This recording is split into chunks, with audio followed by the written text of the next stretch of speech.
بسم الله الرحمن الرحيم.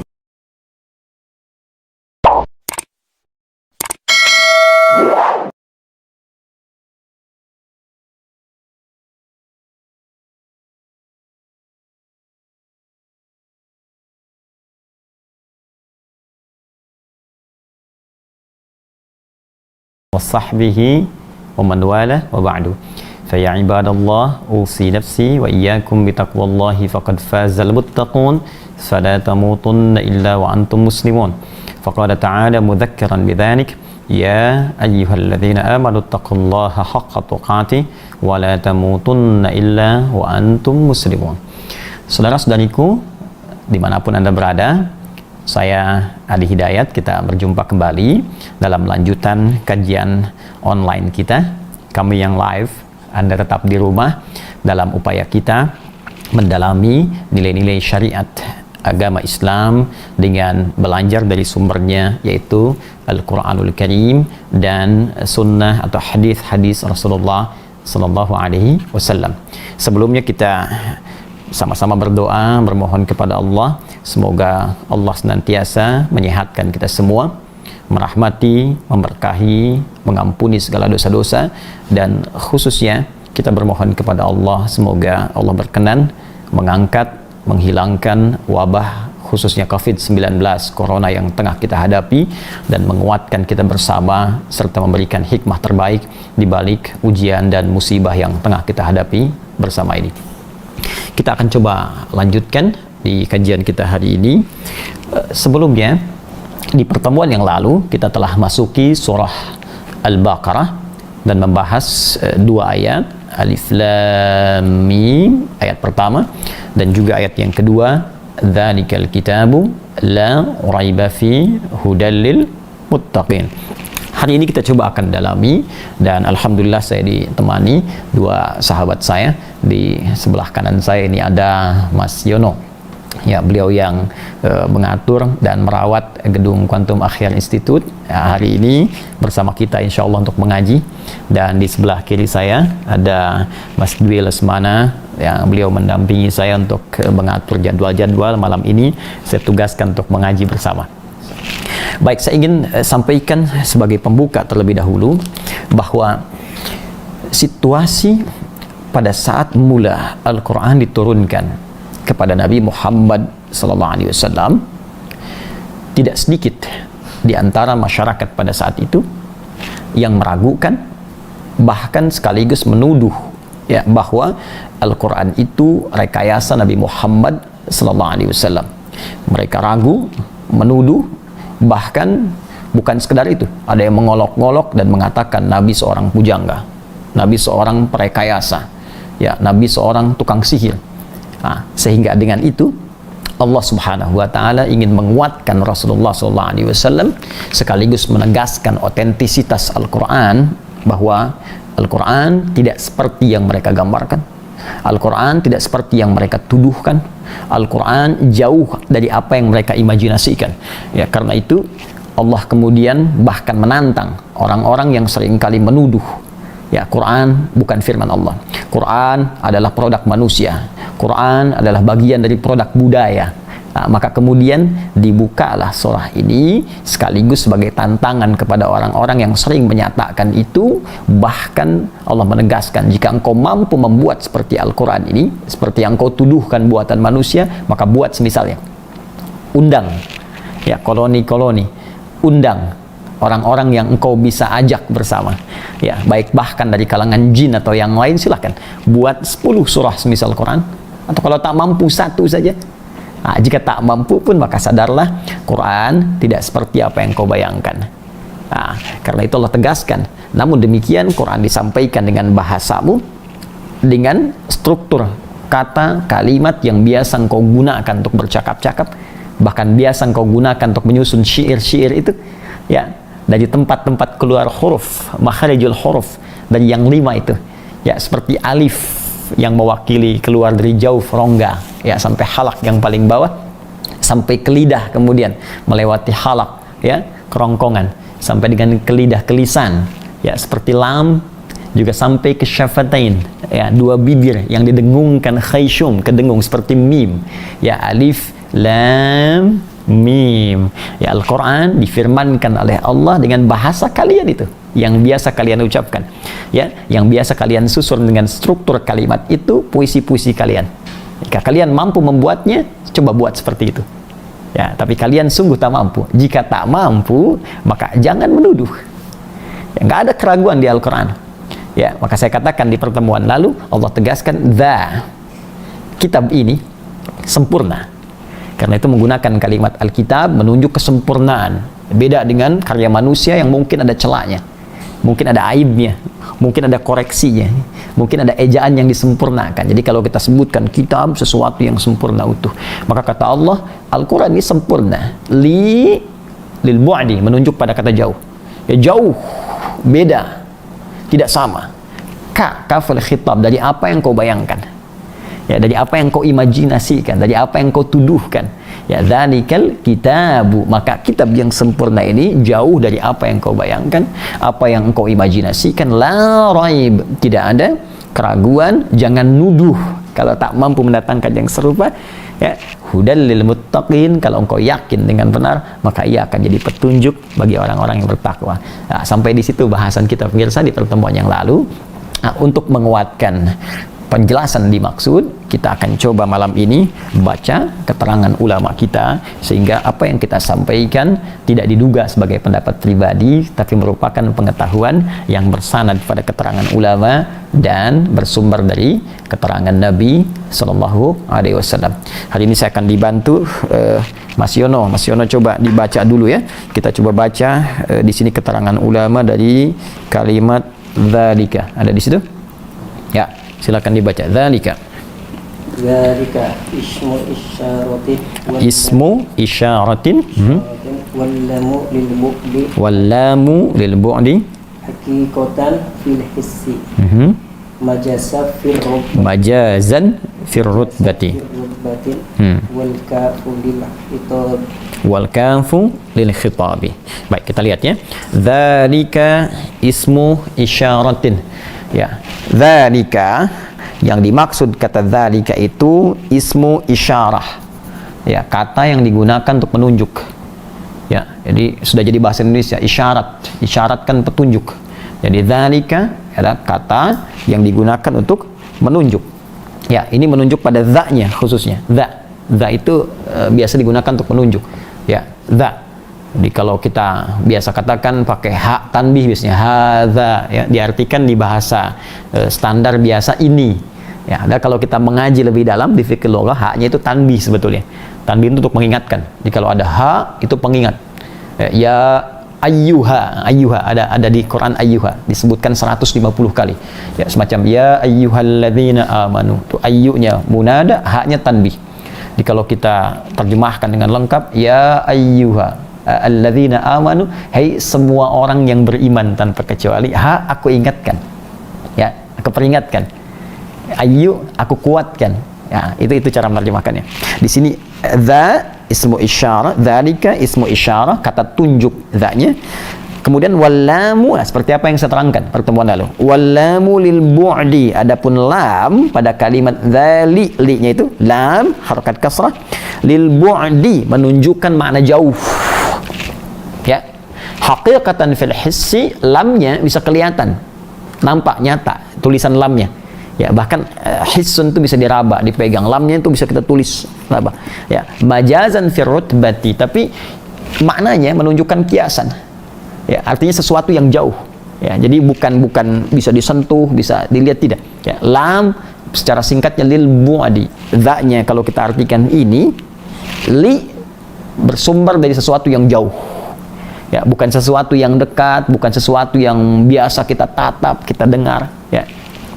Kemudian wal kafu lil khitab, adapun huruf kaf di sini menunjuk lil khitab, pada orang yang sedang diajak bicara, kata kedua, ya, kata kedua. Misalnya kalau saya katakan kita buka, ini kitabnya engkau, orangnya ada depan kita, seakan-akan Allah mengkhitab, ya, mengajak nih pada orang yang sedang menuduh Nabi Muhammad SAW bahwa Quran itu rekayasa, maka oleh Allah langsung dikhitab, Ditegaskan kepadanya, hei kamu yang sedang menuduh Quran, hei kamu yang mengatakan Quran produk budaya, hei kamu yang mengatakan Quran itu rekayasa Nabi, ya aku tegaskan kepadamu. Nah, ini maknanya bahwa Quran ini sempurna, tidak ada celahnya, bersumber dari zat yang sangat jauh dari apa yang engkau gambarkan dan engkau tuduhkan.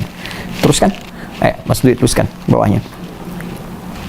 Wal musyaru ilaihi ala rajih Alkitabul mau'udu Alkitabul mau'udu bihi sallallahu alaihi wasallam fi qaulihi ta'ala inna sanulqi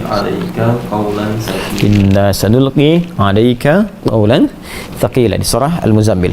Baik, wal musyaru ilaihi, adapun yang dimaksud dengan yang ditunjuk di kalimat dzalika ini, apa yang dimaksudkan jauh dari yang kau bayangkan, apa yang dimaksudkan tidak sama dengan kau yang tuduhkan itu.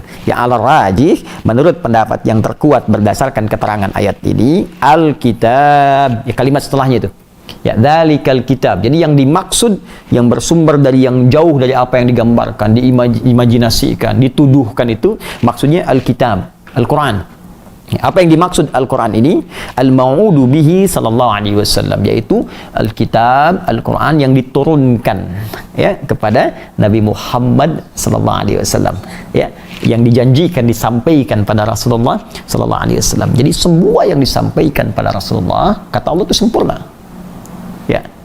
Dan sumbernya bukan dari Nabi Muhammad sallallahu alaihi wasallam.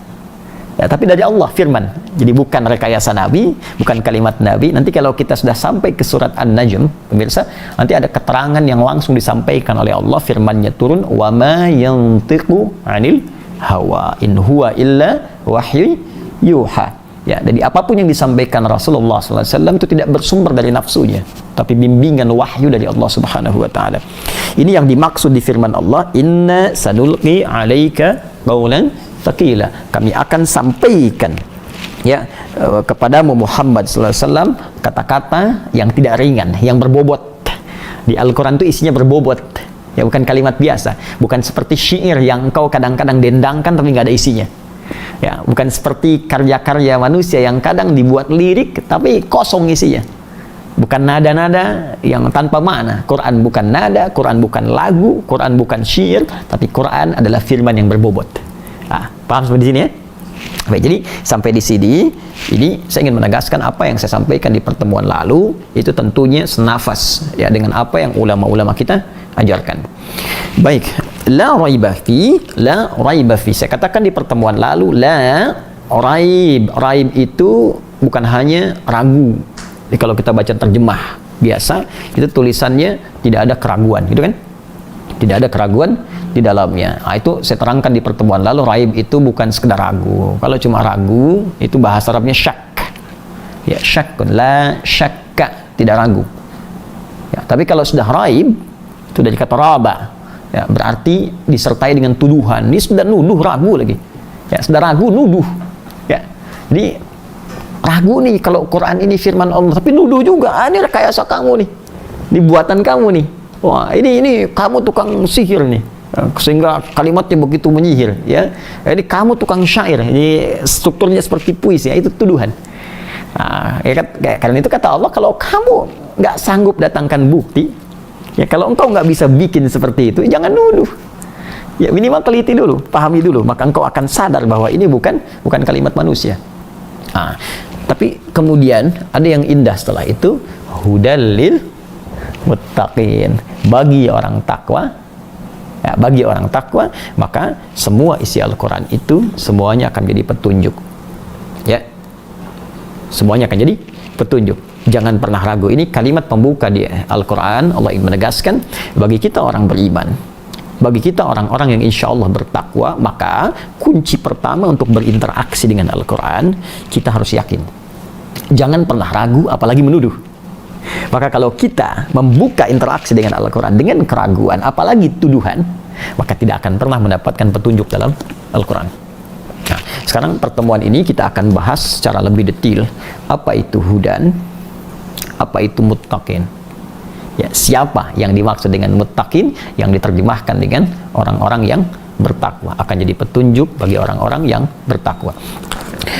Hudan biasa diartikan dengan petunjuk. Di bahasa Arab itu petunjuk itu setidaknya diwakili dari akar kata ini dengan 2 kalimat. Jadi kata hada, yahdi, bisa hidayah. Ya, pernah dengar kata hidayah? Hidayah ilahi, ya, ada hidayat. Ya, rahmat hidayat itu ya. Baik, hidayatullah, hidayah. Syarif hidayatullah. Ada hidayah, ada hudan. Biasanya keduanya diterjemahkan dengan makna yang sama, tapi ada perbedaan secara spesifik di antara 2 kalimat itu. Itu nanti yang akan memberikan kita wawasan kenapa Al-Quran lebih banyak memilih kata hudan dibandingkan kata hidayah. Ya, misal nanti kita temukan di Al-Baqarah ayat 185.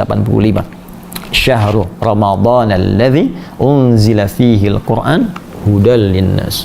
Ya, Quran surah Al-Isra misalnya ayat kedua, wa ataina Musal kitaba wa ja'alnahu hudal li bani Israil. Di Al-Quran seringkali memilih kata hudan dibandingkan dengan hidayah. Kalau kita sebutkan hidayah, itu artinya biasanya terbatas pada petunjuk, al-irsyad, awid dalalah ala ma yusilu ilal matlub, ya, atau ilal bughyah. Jadi petunjuk yang mengantarkan kita pada sesuatu yang diinginkan. Ya, contohnya begini, Mas Yono mau ke Jakarta misal dari Bekasi. Oh, biasanya kan di jalan tuh ada petunjuk kan, ini ke Jakarta, ini arah ke Bandung, ya. Nah, itu yang tertulis di atas itu, ya, keterangan itu hidayah namanya. Ya, jadi kalau misalnya kita buka Google nih, ya, terus kita lihat, kita ketik Quantum Akhir Institute, terus ditunjukkan rutenya ke sini, nah, itu hidayah secara bahasa. Ya, secara bahasa. Jadi hidayah itu adalah petunjuk yang mengantarkan kita pada sesuatu yang kita inginkan. Ya, bisa berarti petunjuk yang mengantarkan kita pada sesuatu yang benar. Ya, karena lawan hidayah itu sesat. Jadi kalau mengantarkan pada kesesatan itu bukan hidayah namanya. Ya. Ya, karena apa? Hidayah itu menunjuk pada sesuatu yang benar. Ya, jadi tidak ada tersesat, tidak ada istilah begini, saya tersesat di jalan yang benar. itu enggak. Itu secara bahasa ya mungkin kalimatnya indah, tapi secara konteks itu tidak sesuai, ya. Tidak sesuai. Nah, sedangkan hudan pemirsa itu maknanya lebih luas dibandingkan dengan hidayah. Hudan itu bisa berarti pertama an-nahar, naharun, siang, ya.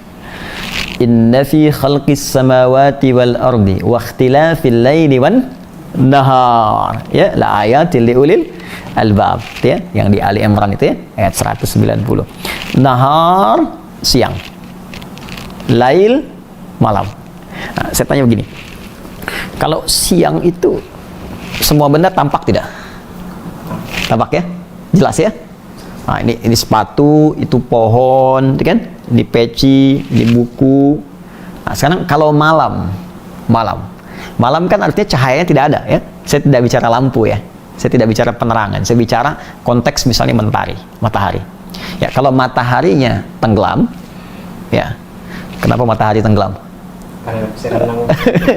Karena nggak bisa berenang. Ya, matahari tenggelam, ya sudah waktunya tiba, ya. Malam tiba matahari tenggelam, bukan nggak bisa berenang, ya. Ya, baik. Kalau sudah tiba, ya, mataharinya tenggelam, nggak ada cahaya kan? Kalau nggak ada lampu, nggak ada apa, sudah gelap itu semua. Saya tanya, nampak nggak benda sekitar kita? Nggak ada, nggak kelihatan. Ini sendalnya Mas Yono, sendal Mas Di nggak akan tampak. Ini buku, ini spidol, nggak akan nampak, gelap. Nah, jadi kenapa Allah pertama memilih kata hudan disandingkan dengan muttaqin, orang-orang takwa? Dengan makna pertama ini mengandung makna an-nahar, jelas, terang. Seperti kita melihat benda-benda sekitaran. Jadi bagi orang takwa itu, dia nggak perlu ragu, nggak akan pernah meragukan Quran. Karena bagi orang takwa, Quran tuh pasti jelas firman Allah. Ya, terang. Seperti kita bisa membedakan dengan adanya cahaya, ini bapak, ini ibu, ini Mas Yono, ini Mas Dwi, ini buku, ini spidol. Terang benderang. Jadi bagi orang takwa, tak mungkin dia ragu terhadap Quran, tapi akan terlihat jelas, nampak jelas bahwa ini firman Allah Subhanahu wa taala. Nampak jelas perbedaannya antara kalimat manusia dengan firman Allah. Nampak jelas strukturnya kata-kata manusia dengan firman Allah. Nah, jadi kalau ada orang-orang yang masih meragukan Quran, tak jelas baginya firman ini, tak jelas baginya perintah Allah ini patut diduga dia belum sampai pada derajat takwa. Ya, jelas ya? Baik. Yang kedua, takwa itu bisa berarti juga mewakili makna hidayah. Sama, petunjuk yang mengantarkan kita pada segala yang benar. Petunjuk yang mengantarkan kita pada kebenaran yang kita harapkan. Baik, kalau ini kita kaitkan dengan makna yang ketiga. Ada makna yang ketiga di kata hudan berarti syariat. Syariat. Nah, jadi yang pertama masih ingat tadi? Ya, hudan. Apa satu? Nahar. Ya, sesuatu yang terang benderang, nampak. Yang kedua, dilalah atau irsyad, sama dengan hidayah. Yang ketiga, bisa berarti syariat. Ya, syariat. Secara lebih singkat, syariat itu tuntunan dalam agama, ad-din. Jadi segala tuntunan dalam ad-dinul Islam disebut dengan syariat namanya. Karena itu sering disandingkan syariat dengan kata Islam, syariatul Islam. Ya. Salat itu syariat. Ya, zakat itu syariat. Baik, akhlak itu syariat. Ya, haji itu syariat, puasa itu syariat. Dan syariat nanti punya nilai, punya manfaat dalam kehidupan. Itu hikmah namanya. Nanti macam-macam. Hikmah pada perilaku, ada akhlak, ya. Hikmah ubudiyah, kedekatan kita dengan Allah nanti. Jadi syariat adalah segala tuntunan pedoman yang bersumber dari nilai-nilai Islam, baik di Al-Quran ataupun hadis.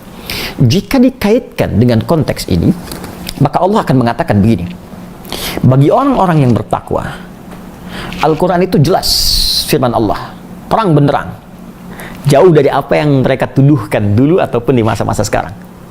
Dan semua isi Quran ini kalau kita jelas meyakininya, maka dia akan jadi petunjuk bagi orang takwa ini dari semua tuntunan syariat yang berada dalam Al-Quran.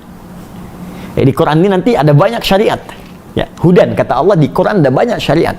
Ada banyak jalan-jalan kebaikan. Jadi asal kata syariat itu dari kata syara'a, jalan. Jalan luas yang memudahkan. Nah, jadi kenapa Allah namakan Islam ini syariat melalui kalimat Nabi SAW, seakan-akan Allah ingin tegaskan Islam ini mudah, jalan kemudahan. Islam ini solusi. Islam ini kebahagiaan. Islam ini kesuksesan. Makanya dulu orang jahiliyah ketika masuk Islam pada bahagia. Ya, orang jahiliyah masuk Islam sukses. Orang jahiliyah masuk Islam berakhlak. Ya, karena itu nanti ketika Anda menemukan kalimat takwa dalam Al-Quran, kata Allah, Al-Quran ini kalau kita nggak ragu, hudal lil muttaqin, akan jadi petunjuk kemudahan bagi orang takwa. Itu cara menerjemahkannya. Akan jadi petunjuk kesuksesan bagi orang takwa. Ya, akan jadi jalan untuk menghilangkan kesulitan bagi orang takwa.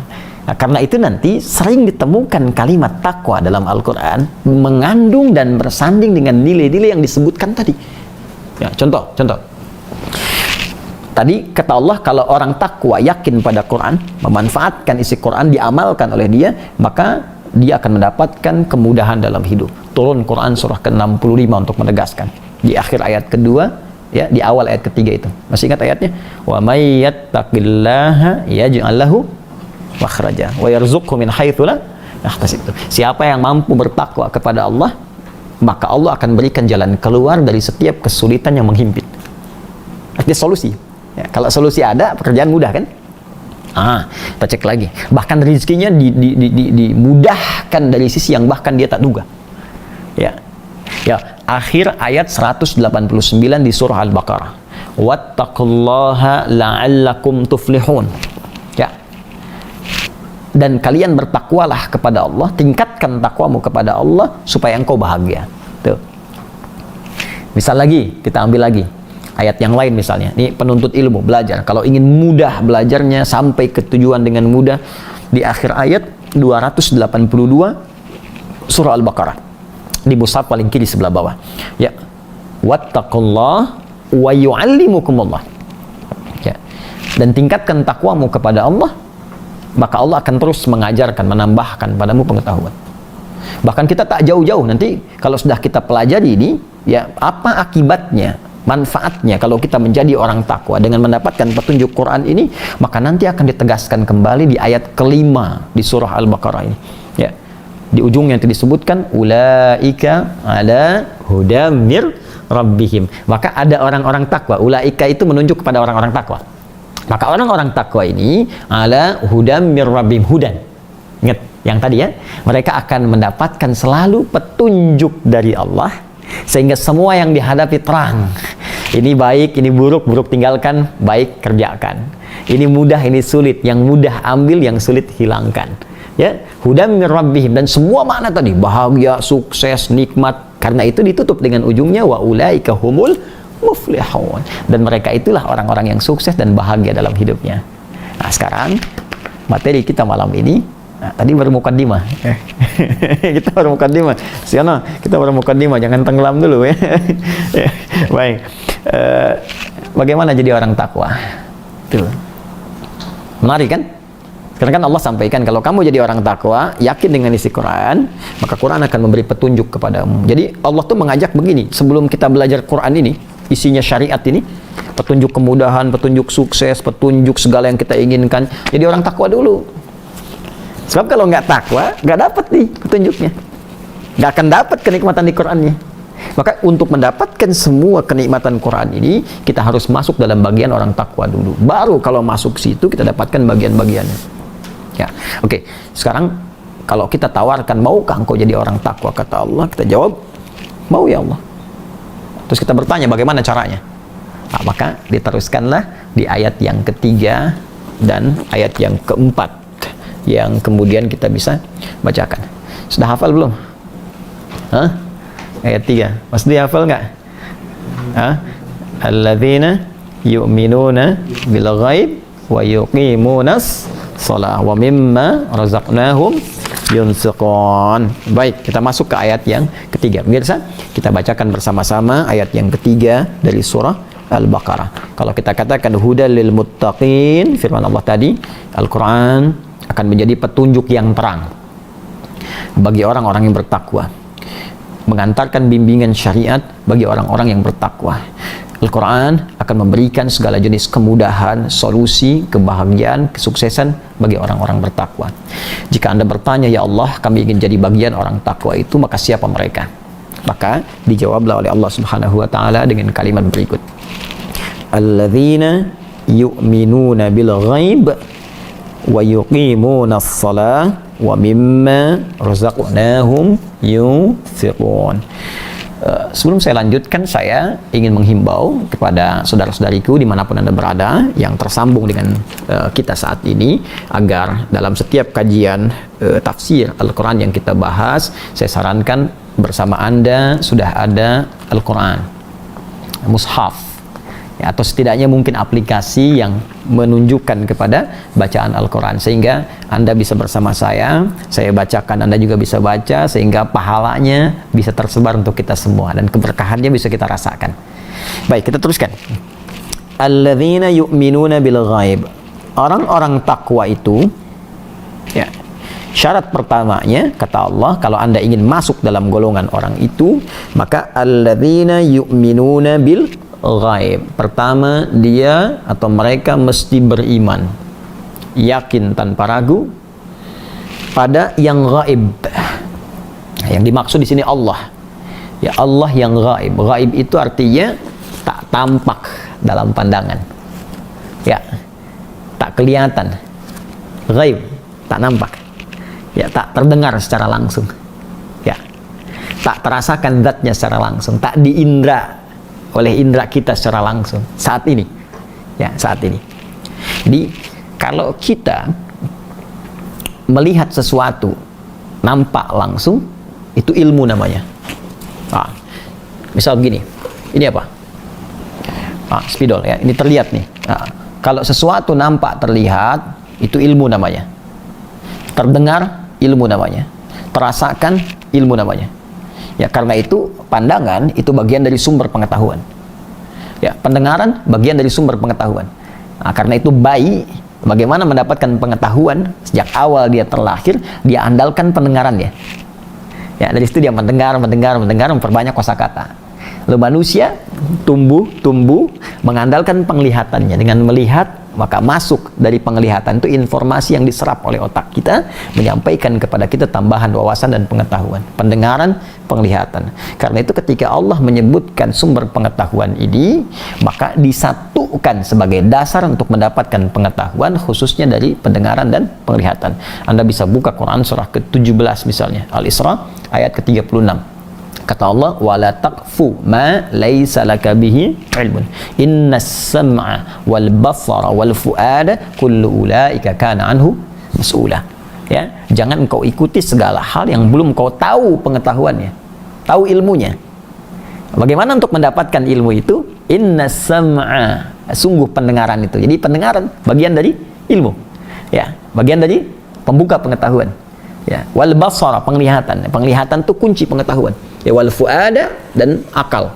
Ya, akal kita itu bagian dari fungsi atau sumber pengetahuan. Kullu ulaika kana anhu mas'ula. Semua itu akan ditanya oleh Allah Subhanahu wa taala kalau kita latah mengerjakan sesuatu tanpa ilmu. Nah, maka kalau kita mengetahui sesuatu dengan ilmu, ini melihat nih, ini ilmu namanya. Tapi kalau kita yakin pada sesuatu yang tak tampak, iman namanya. Nah, itu iman. Saya mau tanya begini, tinggi mana antara iman dengan ilmu? Iman. Ya, kenapa? Yakin. Bukan sekedar itu, karena iman itu lebih dahsyat, lebih tinggi derajat dibandingkan ilmu, karena ilmu itu sesuatu yang terasakan, langsung kelihatan. Ini spidol, ilmu. Tapi kita yakin pada yang nggak ada. Ini yakin saya ini spidol. Kenapa? Karena lihat, tahu. Ya, nggak mungkin. Ini ayam. Padahal kelihatan spidol, ya. Nah, karena ilmu. Tapi kalau kita yakin pada yang nggak kelihatan, itu lebih dahsyat artinya. Ya, itulah iman. Gambaran begini. Tahu kamera? Kamera, ya. Nah, di depan kita ada kamera nih. Ya, canggih dah. Canggih, ya. Bagus, ya. Nah, sekarang canggih mana kamera ini dengan CCTV misalnya? Yo, kita ngelihat kamera gini kita bisa menghindar, ya kan? Gampangnya beginilah. Di jalan nih, awas ada kamera kelihatan kan?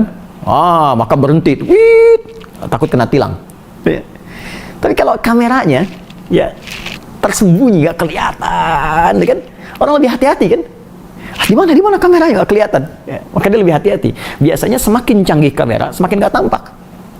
Ya, semakin nggak kelihatan. Nah, semakin nggak tampak, hilang sama sekali, gaib namanya.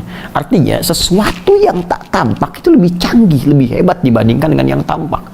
Jelas? Nah, karena itu derajat orang beriman itu lebih tinggi dibandingkan orang berilmu. Ya, karena itu ketika Allah ingin mengangkat derajat seseorang, maka iman didahulukan dibandingkan ilmu. Itu ada di Quran surah ke-58 ayat 11. Yarfa'illahu alladhina amanu minkum walladhina utul ilma darajat. Allah akan mengangkat di antara kalian orang beriman dulu, baru ilmu. Nah, sekarang pertanyaan sesungguhnya begini. Kalau kita lebih tahu iman lebih hebat dibandingkan ilmu, maka yang paling atas apa? Iman. Bawahnya apa? Ilmu. Artinya ilmu di bawah iman kan? Karena ilmu di bawah iman, kalau sesuatu itu disampaikan kepada kita dengan perkara iman, maka jangan baca pakai ilmu. Nggak akan masuk. Ilmu itu selalu ingin melogiskan sesuatu. Ilmu itu selalu ingin menjadikan sesuatu itu menjadi terasa, terindra oleh kita semua. Karena itu kalau kita menangkap sesuatu masalah iman dengan ilmu, ketika tidak sampai, maka kita tidak akan yakin. Jadi kalau ada sesuatu yang belum ketangkap dengan ilmu, yakin dulu, iman dulu. Maka ketika kita iman, ilmu itu akan membantu apa yang kita inginkan, ya, untuk lebih dapat mudah kita yakini. Jadi kalau kita meyakini sesuatu pada perkara iman, yakin dulu, maka ilmu itu akan membantu kita untuk memudahkan, memahami apa yang kita imani. Jadi kalau kita dahulukan ilmu tanpa keimanan, maka ilmu itu boleh jadi menjauhkan kita pada apa yang seharusnya kita imani. Saya ulang ya, catat kalimat saya ini. jika ada perkara-perkara disampaikan bermuatan iman, maka tangkap dulu itu dengan iman, yakini dulu. Maka ilmu akan membantu kita untuk cepat memahami apa yang kita yakini itu.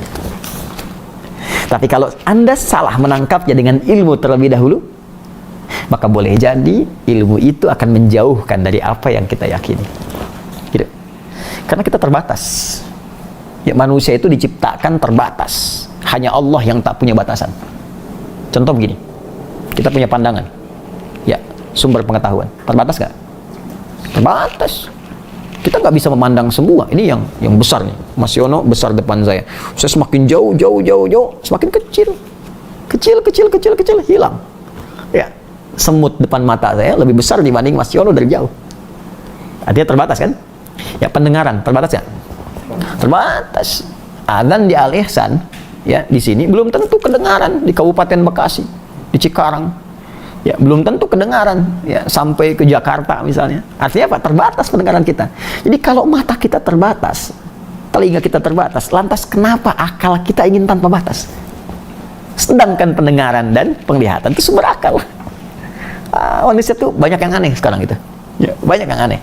Sudah tahu dirinya terbatas, tapi ingin menangkap sesuatu tanpa batas. Makanya kata Quran, iman dulu, baru akal engkau akan membantu engkau untuk memahami apa yang kau yakini. Ya, banyak yang aneh sekarang. Mau masuk surga? Banyak yang mau, tapi nggak mau mati. Ya, kematian itu kan pintu untuk memasuki kenikmatan surga. Kalau kita yakin, banyak orang pengen masuk surga, tapi nggak siap untuk wafat. Baik, kita teruskan ya, teruskan. Nah, jadi itulah gaib, Allah yang gaib. Yakin dulu.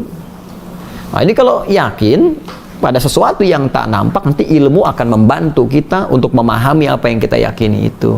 Jadilah kita katakan begini, saya nggak mampu lihat Allah nih. Bagaimana meyakinkan Allah itu Tuhan? Kalau sudah yakin, kita yakin dulu Allah pasti Tuhan. Maka ilmu akan diberikan petunjuk oleh Allah untuk menunjukkan Allah benar-benar Tuhan. Ya, maka ditampakkanlah buktinya di langit. Ya, ditampakkan buktinya di daratan, di lautan, nampak.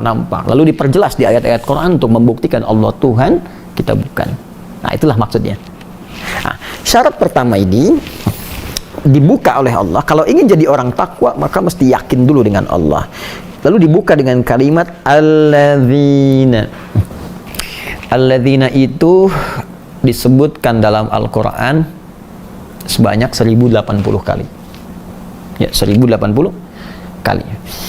Kata ini mewakili semua kalangan tanpa batas. Jadi bisa laki-laki, perempuan, besar, kecil, tua, muda, ya, semua. Dan tidak ada sekat. Nggak ada sekat sosial.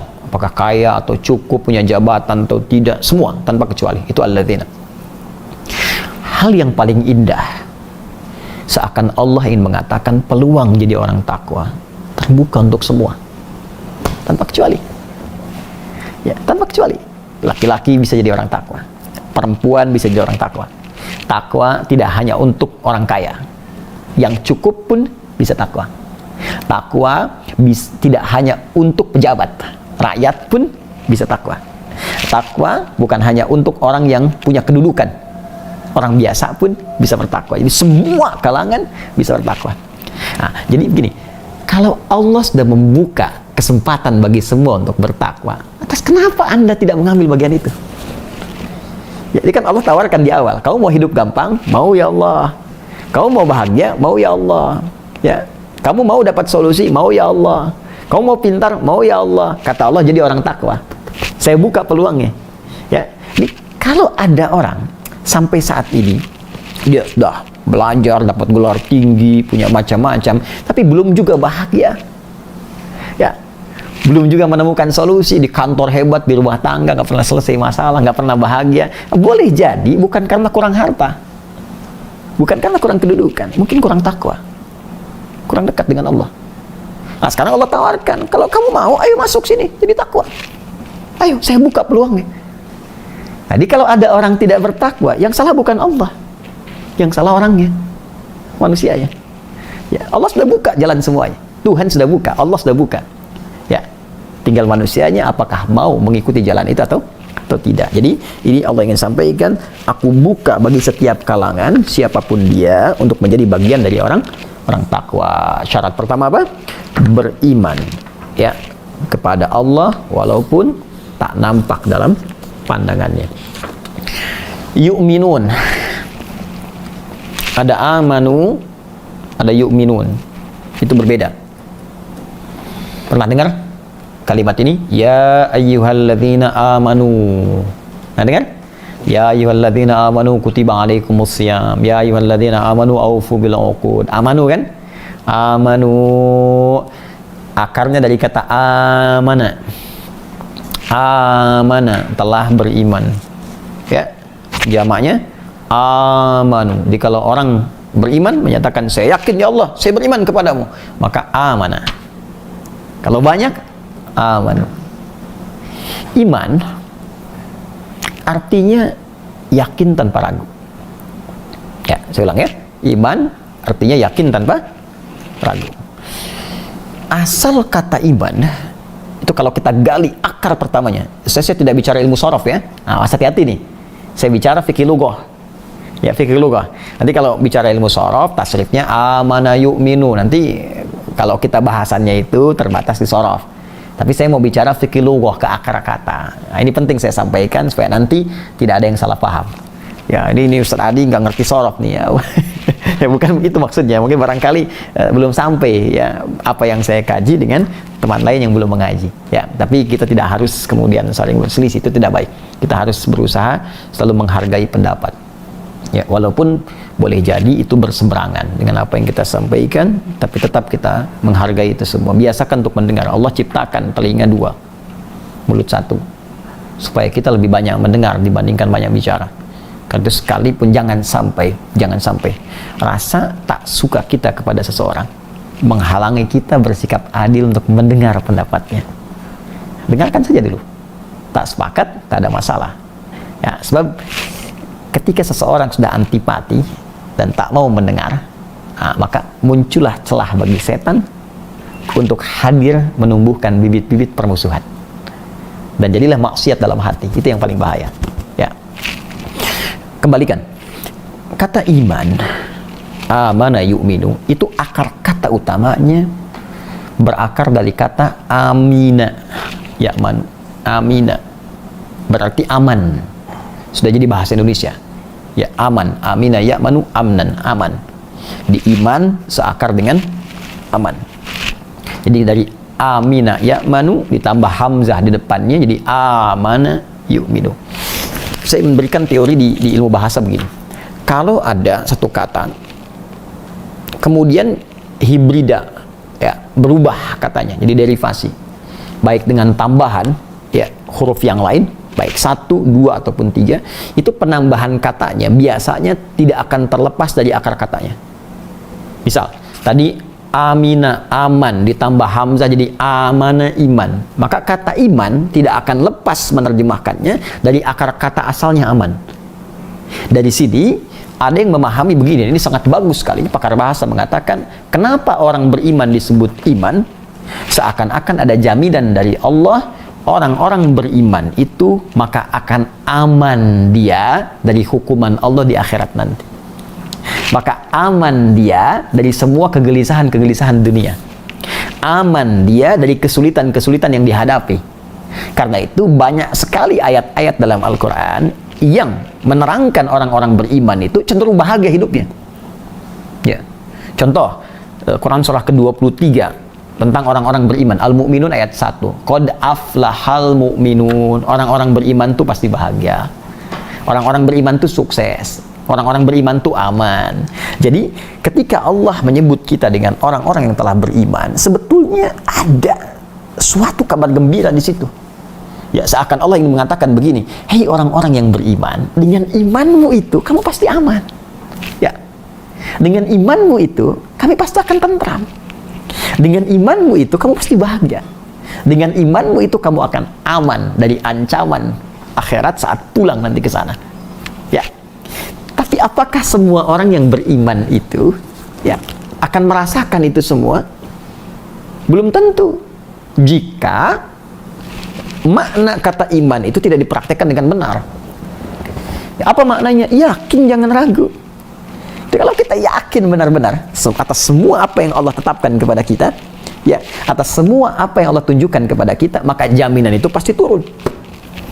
Karena itu semua sahabat Nabi dulu, kalau Nabi diberikan oleh Allah keterangan, perintah, larangan, langsung kalimatnya sami'na wa ata'na, sami'na wa ata'na.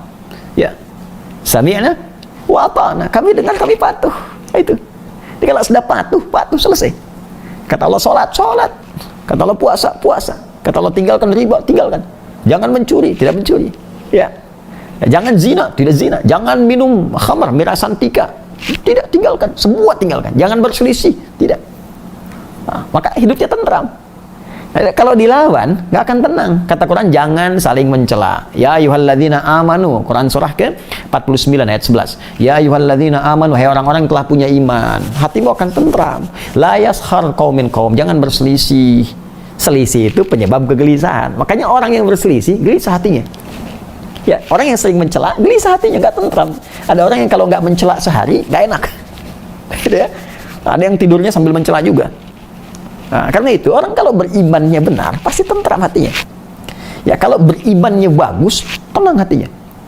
Nah, kalau Anda ingin terus menguatkan iman, di-upgrade lagi, kuatkan lagi, tambah yakin lagi, tambah kuat lagi, maka rubah kalimatnya dari amanu fi'il madhi, ya, ke dalam bentuk mudhari, present, continuous future.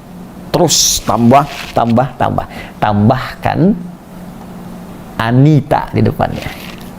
Anita. Nah, bukan cari Anita tambah ke sini, tidak, bukan ya Mas Yana, bukan itu ya. Bukan itu. Anita itu singkatan Hamzah, Nun, Ya, Ta. Ya. A, Hamzah, saya. A, saya. A, saya. Ayono. saya. Nun, kami, singkatan dari nahnu. A, singkatan dari ana. Ya, nahnu, kami. Ya, dia. Tak, kamu, engkau. Kalau ingin bentuk jama, tambahkan un di ujungnya. Un, ya, un. Ya plus un ujungnya. Dia jamaknya mereka. Ta plus un, kamu jamaknya kalian. Ya, so. Orang-orang yang so'un. Beda, bukan itu ya, bukan. Jadi tambahkan un di ujungnya. Jadi kalau ada huruf ya di depannya, ujungnya un, artinya mereka. Tapi artinya terus tak pernah putus. Nah, sekarang kita lihat ayatnya, ayat 3 tadi. Alladzina yu'minun. Allah tidak menyebutkan amanu. Untuk jadi orang takwa, kata Allah, saya buka, siapapun bisa takwa. Orang takwa itu adalah orang yang terus menambah imannya, terus yakin, terus menguatkan jiwanya. Jadi kalau ada yang meragukan, wah yakin saya, ya Allah itu bukan Tuhan, yakin saya Tuhan. Kau mau ucapkan sampai mulutmu berbusa pun saya yakin Allah Tuhan. Ya, kau mau ceramahi saya untuk menjauhkan saya dari Allah, nggak akan bisa. Walaupun ilmu saya nggak sampai, iman saya telah kuat tertanam dalam jiwa saya. Nah, jadi orang-orang takwa itu dia nggak pernah ragu. Tambah yakin. Pada setiap hal yang bahkan belum logik pun dia yakinkan dulu. Nah, jadi kalau Anda ingin jadi bagian dari orang takwa, terus tambah iman, tambah yakin. Maka semakin kita bertambah keyakinan kepada Allah dalam setiap situasi, akan bertambah ketenangan dalam jiwa kita. Nah, dalam situasi ini pun sama, kita ada wabah sekarang, itu kan diuji oleh Allah dengan COVID-19. Kalau kita tambah kuat kedekatan dengan Allah, banyak zikirnya, banyak salawat pada Nabi, banyak mengamalkan petunjuk Nabi. Kalau petunjuk Nabi itu pasti dari Allah sumbernya. Ya kan pernah saya buat ini yang ada diagram ini. Mungkin nanti besok lusa lah saya coba terangkan ini. Ya, yang wabah ini, udah lihat kan yang saya tunjukkan ini kan ada semua 15 abad yang lalu. Ya, kata Nabi itu, atani Jibril alaihissalam, Jibril datang kepada aku menyampaikan bahwa umatmu akan diuji bil humma wa ta'un, dengan demam, ya, dan wabah. Fa amsakatil humma bil Madinah, ya, wa nasyarat ta'un fi Syam, dan demam itu akan ditimpakan kepada masyarakat Madinah, ya, pada saat itu nanti. Kemudian wabah akan ditimpakan pada orang Syam sekarang 4 negara, ada Syria, Jordania, Lebanon, Palestina, 4. Dan nyata itu. Nyata di Madinah pernah ada demam, di Syam, di Awamis dulu. Awamis itu daerah Palestina dulu yang diambil sama Zionis sekarang, daerah itu. Ya, daerah Palestina. Ada yang menyebut Jordan itu masuk ke Palestina sebetulnya. Betul kejadian di tahun 18 Hijrah, 8 tahun setelah Nabi wafat, betul-betul terjadi tahun wabah di Syam. Nah, dan sahabat sudah siap. Apa di antara kesiapannya? Siap karena Nabi sudah sampaikan. Ya, ini loh penanganan seperti ini. Ini sebab-sebabnya disebutkan, dari sebab interaksi sosial yang mungkin salah, ada sebab salah makan, ada sebab perbuatan orang-orang yang niatnya tak bagus, ada semuanya, dan cara menanganinya sudah ada. Ya, dari mulai penanganan teknik yang seorang ada istilah karantina wilayah, lockdown apa itu sudah ada di hadis Nabi, sudah ada. Lockdown parsial ada semuanya. Begini. Isyaratnya ada. Ya, kemudian bahkan sampai ketatanan spiritual. Ya, mungkin boleh jadi orang yang tak terkena wabah itu karena kepanikan, karena tak tenang, bisa berpenyakit lebih parah dibandingkan dengan yang kena wabah itu sendiri. Atau boleh jadi yang terkena positif itu kecil peluang sembuhnya karena tidak tenang.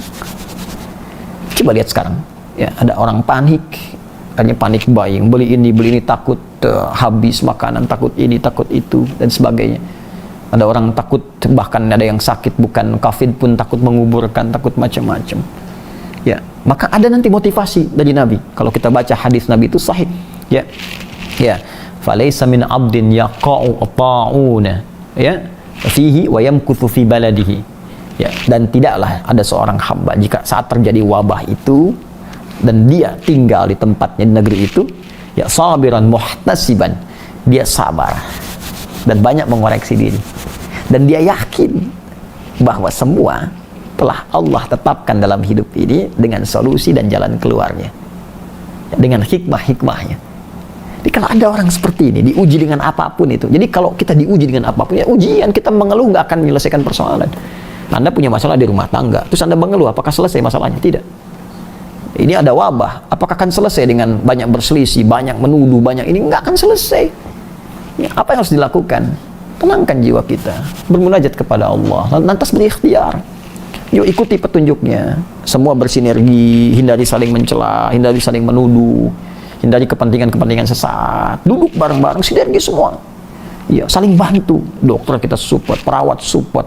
Dibangun ini yang birokrasi, yang diplomasi, yang semua ulama, semua dukung masyarakatnya. Kalau semua sudah bisa bersinergi, selesai. Tapi ada satu yang jadi solusi, secara spiritual kuatkan. Karena kalau kuat spiritualnya, imun kita pun bertambah, ketenangan jiwa itu muncul. Maka jiwa yang tenang akan melahirkan aktivitas yang cemerlang. Nah, itulah iman. Ya, kenapa kita diminta beriman? Supaya tenang. Jadi kalau ada orang beriman belum tenang, ada yang belum sempurna keimanannya. Ya, ada orang beriman belum bahagia, ada yang belum sempurna imannya. Ada orang beriman belum sukses, ada yang belum sempurna keimanannya. Nah, sekarang kalau Anda ingin bertanya, ya Allah, bagaimana cara saya melatih iman supaya di-upgrade terus, supaya melahirkan ketenangan pada jiwa saya, supaya saya bisa sukses, supaya saya bisa bahagia, bagaimana caranya? Nah, itu yang insya Allah kita bahas di pertemuan berikutnya. Ya, jadi kita sedikit-sedikit lah ya pemirsa, kita sedikit-sedikit mengulas supaya kita bisa belajar dengan baik, kita bisa belajar dengan terukur, dan ada kesempatan bagi kita untuk mengamalkan dan mengoreksi diri. Apakah selama ini iman kita benar di hadapan Allah? Apakah sudah siap saat kita akan kembali kepada Allah? Jangan-jangan banyak orang dengan situasi saat ini takut corona, tapi tidak takut kepada Allah. Itu yang bahaya. Ya, takut mati, takut wafat, tapi tidak takut dengan apa yang terjadi setelah kematian. Punya persiapan nggak? Ya, Anda lockdown sekarang, tinggal di rumah-rumah, ya, dan berupaya supaya corona nggak masuk ke dalam tempat kita. Bagus, harus dilakukan. Tapi itu tidak menjamin kematian untuk tidak menembus dinding-dinding kokoh di rumah kita. Virus COVID-19 boleh tak masuk, tapi malaikat itu tak ada sekat. Kalau sudah tiba waktunya, wafat ya wafat. Karena itu jangan sampai keadaan ini menjadikan diri kita justru lebih takut pada makhluk dibandingkan dengan Khalik. Ya, karena itu dekatkan diri kita kepada Allah.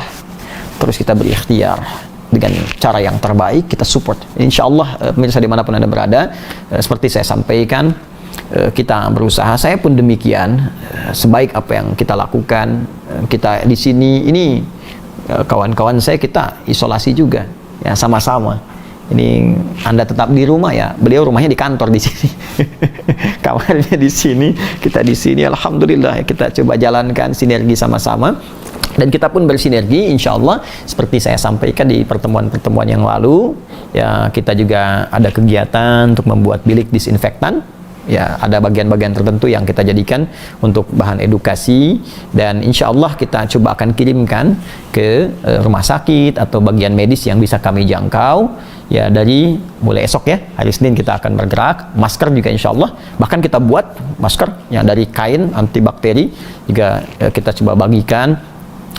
APD insya Allah, karena ini kesulitan di bahan baku ya tapi kami sudah dapat antrian, kita akan coba buat dan kita akan share. Dan saya ingin mengajak, ayo mana anak-anak bangsa yang terbaik ini ya, anak-anak bangsa yang terbaik, ayo coba muncul Anda ada yang dianugerahi oleh Allah ya, misal kelebihan dalam harta, ayo saatnya kita berbagi, saatnya bersinergi, saatnya kita berbakti kepada bangsa. Jangan sampai numpang hidup di Indonesia, numpang cari makan sampai kaya, saat bangsa butuh Anda lari.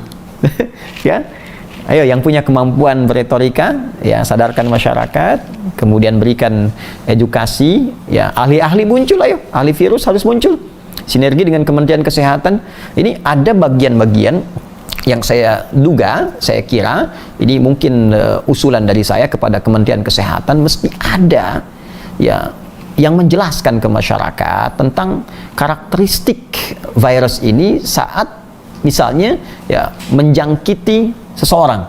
Jadi bukan hanya disampaikan penyebaran cepat, tapi sampaikan bagaimana masa inkubasinya dalam tubuh, berapa lama dia bertahan, apa yang harus kita lakukan secara medis kalau itu sedang ada di tubuh kita, sehingga masyarakat dengan tahu ini bisa mengerti. Ya misal, oh ini sebetulnya kalau masuk ke tubuh nanti ada gejala. Pertama misalnya bersin, ya itu respon tubuh untuk menolak virus. Kedua misalnya pilek supaya mengeluarkan lendir, yang menolak itu juga. Misalnya hari ketiga demam karena kaget sudah masuk ke dalam, itu tandanya semakin jauh. Misal saja. Ya hari keempat selanjutnya mulai masuk antibodi bekerja, karena pasti kalau Anda bahas ini pada apa yang Allah sampaikan dalam Al-Quran, itu sempurna kita itu. Di tubuh kita bahkan ada antibodi. Ya ini mungkin ditemukan di kedokteran. Saya yakin kedokteran sekarang pun akan menerangkan. Ada antibodi di sempurna tubuh kita. Jadi begitu dia masuk, tidak ada respon di tubuh kita itu untuk menolak itu. Ya mungkin dia akan berproses. Berapa lama itu berproses? Seperti demam berdarah kan 7 hari itu. Kalau kita bagus, banyak minum, ya makan yang sehat, baik gitu kan, kemudian bed rest sebentar, itu akan sendirinya ada recovery. Nah, ini berapa lama? Apakah 14 hari? Dijelaskan ini antibodi akan naik sekian. Yang penting Anda kerjakan ini. Walaupun di rumah lockdown, tapi tetap jangan banyak tidur misalnya. Bergerak, berolahraga, ibadah jangan tinggal, baca Quran, bikin yang positif. Matahari naik, keluar sebentar, ya nanti balik lagi, tapi jangan berinteraksi sosial misalnya. Itu sampaikan. Nah, kalau itu jelas, sampaikan. Jangan panik pada masyarakat. Dan sinergi dengan para ulama, karena ada kepanikan-kepanikan. Ya, mungkin saya usulkan juga boleh jadi dari MUI ya, mempertajam fatwanya dengan teknis. Ya dengan teknis. Kemarin ada fatwa tentang mengurus jenazah. Kenapa tidak disinergikan dengan apa yang gugus penanganan COVID itu ya? Misalnya ada tim yang MUI tunjuk khusus dikasih APD, kasih pelatihan dengan protokol kesehatan. Lantas nanti kalau ada yang wafat di daerah tertentu, ini yang mengurus. Jelas syariatnya paham, protokol kesehatan ada yang mendampingi, dan selesai ya keraguan di masyarakat. Lalu pertajam fikih masjid juga itu ya di fatwanya. Orang-orang sekarang sholat di rumah, bagus. Tapi apakah masjidnya mesti diam? Tidak. Yang azan kan tetap azan. Yang muadzin tinggal di masjid, ada marbot masjid, tetap dia menghidupkan masjid. Jadi syiarnya nggak putus. Nah, itu diantaranya. Ya, tapi lebih daripada itu, intinya kita semua bersinergi secara positif, dan saya sarankan ya isi dengan yang positif hari-hari ini. Dan pemirsa, seperti saya janjikan, insya Allah kita juga ada kelas nanti untuk menghafal Al-Quran seperti saya berjanji, dan janji ini insya Allah kita akan coba tepati. Kita hanya menyesuaikan waktu sekarang ini. Jadi nanti dengan izin Allah tanggal 31 Maret ya di bulan ini, beberapa hari ke depan kita akan menghadapi Ramadan. Ya sekarang sudah Sya'ban nih. Sya'ban sudah masuk 4 Sya'ban ya. Bahkan 5 ya. Hari ini 5 ya karena sudah rubah dari maghrib. Sebentar lagi Ya, kalau tidak keliru ke Masehinya akan setara dengan 24 atau 25 April. Jadi tinggal berapa? 25 hari lagi. Kurang lebih ke depan masuk Ramadan. Nah, maka insya Allah 31 Maret nanti, lusa ya, lusa, kita akan coba tepati janji untuk mengajarkan metode untuk menghafal Quran 30 juz 30 hari yang sifatnya terbuka. Nanti yang kelas sekolah UAH usahakan Al-Quran hafal, nanti di sela-sela itu akan diberikan sesi-sesi khusus ya. Saya ingin ingatkan bagi Anda yang nanti ingin ikut, yang kita bedah nanti di buku ini metode At-Taisir ya, ini spesifik. Kalau yang ini nanti ada spesifik detail untuk pembahasannya ya, dari mulai ta'aruf dengan Quran sampai ke teknis pengaturan waktu-waktu menghafal, mengulang dan sebagainya. Sebagiannya ini saya mengambil dari yang MZN itu. Jadi kalau belum punya ini, Anda bisa nanti baca yang MZN Muslim Zaman Now, itu nanti pendahuluan motivasi diri supaya kita punya kekuatan untuk menghafal. Teknisnya ada di sini. Ya. Nah, nanti kalau Anda belum bisa dapatkan, mudah-mudahan ini masih ada di store ya, akhir store. Anda masuk ke akhir store, Anda dapatkan dengan notesnya. Kalau tidak ya nanti misalnya habis, kita coba Anda ikuti saja apa yang saya sampaikan, dan Anda bisa mencatat di situ apa yang kira-kira bisa memudahkan. Apa yang saya sampaikan nanti kita praktekkan di bulan Ramadan saat kita masuk. Kita berdoa kepada Allah Subhanahu wa taala, semoga bangsa ini dikuatkan. Semoga kita diberikan kesabaran, semoga kita diberikan kemampuan untuk bisa senantiasa berikhtiar positif atas segala ujian yang Allah berikan kepada kita, dan semoga Allah membimbing kita untuk berprasangka baik dalam kehidupan dan meningkatkan tawakal kita kepada Allah Subhanahu wa taala. Allahumma taqabbal minna innaka antas samiul alim wa tub alaina innaka antat tawwabur rahim. Allahumma nahmaduka hamdan syakirin kama 'allamtana an nahmadak, wa nashkuruka ya Allah syukran kama 'allamtana an nashkuraka. Allahumma antal muqaddim antal muakhir biyadikal khair innaka 'ala kulli syai'in qadir. Nusalli wa nusallimu 'ala afdal anbiya'i wal mursalin nabiyyika sayyidina Muhammad sallallahu alaihi wasallam. Allahumma ya Allah inna nas'aluka khaira ma sa'alaka rasulukal mustafa nabiyyuna Muhammad sallallahu alaihi wasallam. Ya Allah, kami bermohon kepadamu segala kemuliaan, kebaikan yang pernah dipermohonkan kepadamu oleh Rasulmu yang terbaik Nabi Muhammad sallallahu alaihi wasallam. Wa na'udzubika min kulli masta'adza bika anhu rasulukal mustafa nabiyyuna Muhammad sallallahu alaihi wasallam. Dan kami berlindung kepadamu ya Rabb dari segala keburukan yang pernah diperlindungkan kepadamu oleh Rasulmu yang terbaik Nabi Muhammad sallallahu alaihi wasallam. Rabbana la tada' lana fi maqamina hadza wa fi kulli maqamin dhanban illa ghafartah. Ya Allah, bila dalam situasi saat ini, di tengah ujian yang tengah Engkau ujikan kepada kami, masih ada pendosa, masih ada yang belum sadar dengan perbuatan maksiatnya, maka mohon bimbing mereka untuk bertobat, dan jangan biarkan mereka wafat kecuali Engkau telah ampuni segala dosa-dosanya, baik di tempat ini atau dimanapun ya Rabb. Wala hamman illa farajtah. Jika ada yang tengah gelisah, maka mohon tenangkan keadaan jiwanya. Wala asiran illa yassartah. Jika ada yang tengah merasa sulit dalam hidupnya, di rumah tangganya, pekerjaannya, kehidupan sosialnya, maka mohon mudahkan ya Allah dan angkat segala kesulitannya. Wala maridan illa syafaitah. Jika ada yang sakit, mohon sembuhkan ya Allah.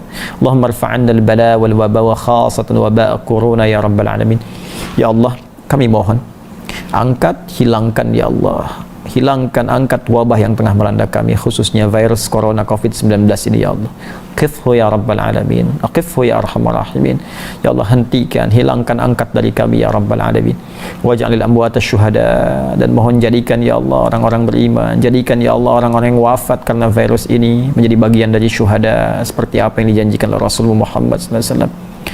Waj'alil ahya'a sabirina ya Allah muhtasibin. Dan jadikan orang-orang yang hidup ya Allah, orang-orang yang kuat dengan virus ini, orang-orang yang sabar dan mampu mengoreksi diri agar menjauhi perbuatan-perbuatan buruk yang bisa mendatangkan wabah ya rabbal alamin. Allahumma ya Allah, Allahumma dulla ya Allah ulama'ana liyakunu mukhlasin mursyidin ya Allah.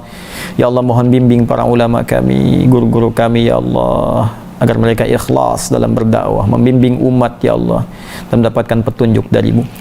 Allahumma ya Allah ihdi umara'ana ya Allah, ihdi umara'ana, ihdi umara'ana ya Allah liyakunu udala. Dan mohon bimbing para pemimpin kami ya Allah untuk adil dalam setiap keputusan mereka. Kuatkan mereka ya Allah untuk bisa memimpin masyarakat dengan penuh keadilan, kebaikan. Allahumma rabbana ya Allah taqabbal minna innaka antas samiul alim. Tub alaina innaka antat tawwabur rahim. Rabbana atina fid dunya hasanah fil akhirati hasanah wa qina adzabannar. Bifadlika subhana rabbika rabbil izzati amma yasifun wa salamun alal mursalin wa akhiru da'wana subhanakallahumma wa bihamdika asyhadu an la ilaha illa anta astaghfiruka wa atubu ilaik walhamdulillahi rabbil alamin. Demikian pemirsa, semoga Allah muliakan kita semua. Assalamualaikum warahmatullahi wabarakatuh.